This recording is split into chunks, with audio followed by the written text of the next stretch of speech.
ሰላም ጤና ይስጥልኝ። በዚህኛው ቪዲዮ ፊታችሁ በብጉር በጠባሳ ወይም በወዝ መብዛት ለተቸገራችሁ መፍትሄው ብዙ ወይም ውድ ቅባትና ኬሚካሎችን መግዛት አይደለም።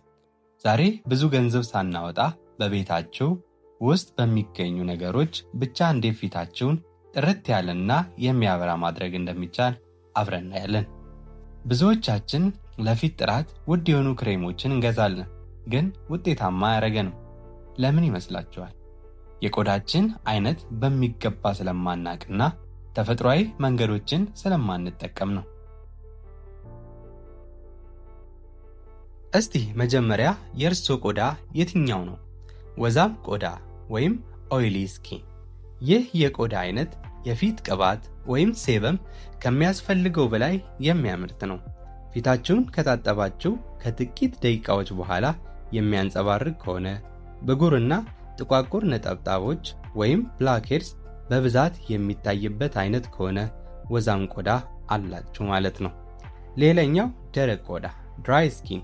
ይህ የቆዳ አይነት በቂ ቅባትና እርጥበት ቆዳችን የማያመርት ሲሆን የሚፈጠር ነው። ሻካራ ፊት ይኖረናል፣ አንዳንዴ ይላላጣል፣ ድርቅ ብሎ የመጨምደድ ስሜት ይሰማናል፣ ቶሎ የመሸብሸብ ምልክቶችን ያሳያል። እኚህ ምልክቶች ካሉበት የእርስዎ የፊት ቆዳ ደረቃማ ነው ማለት ነው። ሌላኛው ድብልቅ ቆዳ ኮምቢኔሽን ስኪን። ይህ በጣም የተለመደው የቆዳ አይነት ሲሆን በአንድ ፊት ላይ ሁለት አይነት ባህሪ ይታያል። በተለይ ግንባር፣ አፍንጫና አገጭ አካባቢ ወዛም ሲሆን ጉንጭ አካባቢ ደግሞ ደረቅ ወይም መደበኛ ይሆናል። ዛሬ ወዛም ፊት ኖሯችሁ ለተቸገራችሁ መፍትሄ በቤታችሁ በሚገኙ ነገሮች ይዘንላችሁ ቀርበናል። ለሌሎች የቆዳ አይነቶች በሌላ ቪዲዮ ይዘን እንቀርብ ከፈለጋችሁ ኮሜንት ላይ አሳውቁን።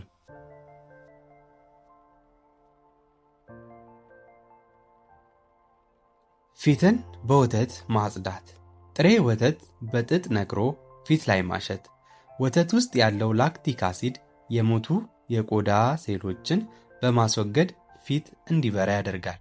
ሳሙና ከመጠቀማችሁ በፊት ይህንን ብታደርጉ ቆዳችሁ አይደርቅም።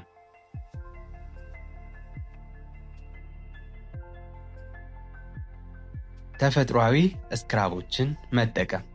1 ሻይ ማንኪያ ቡና፣ 1 ማንኪያ ማር አፍንጫና ግንባር አካባቢ በመቀባት ለ10 ደቂቃ በቀስታ ማሸት። ቡና የደም ዝውውርን ስለሚጨምር፣ ማር ደግሞ ለስላሳና ጥርት ያለ እንዲሆን ያደርጋል። በሳምንት ከ2 ጊዜ በላይ በማድረግ ፈጣን ለውጥ ይመልከቱ። እንፋሎት መታጠን ፌሻል ስቴም። ሙቅ ውሃ ውስጥ ትንሽ የሎሚ ልጣጭ ወይም ናና ቅጠል ጨምሮ ለ5 ደቂቃ መታጠን የፊታችን ቀዳዶች እንዲከፈቱና በውስጣቸው ያለው ቆሻሻ እንዲወጣ ያደርጋል። ከስቲም በኋላ ፊታቸውን በቀዝቃዛ ውሃ ይታጠቡ።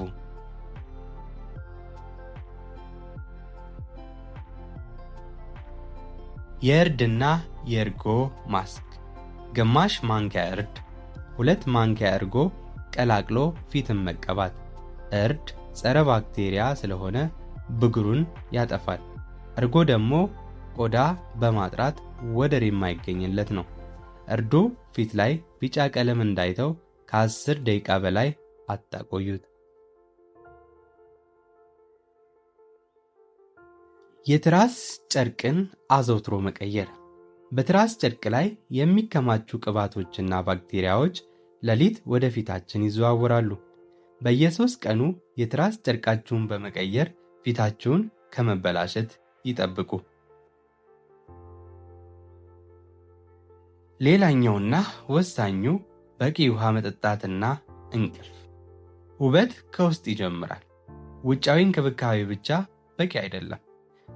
በቀን 8 ብርጭቆ ውሃ መጠጣት ቆዳን እንዲለጠጥና ወጣት ሆኖ እንዲታይ ያደርጋል። እነዚህ መፍትሄዎች ለተከታታይ 2 ሳምንት ሞክሯቸውና ለውጡን በኮሜንት አሳውቁን። ቪዲዮ ከተመቻችሁ ላይክ፣ ሰብስክራይብ፣ ሼር ማድረጋችሁን እንዳትረሱ። በሚቀጥለው ቪዲዮ እስክንገናኝ ጤና ይስጥልኝ።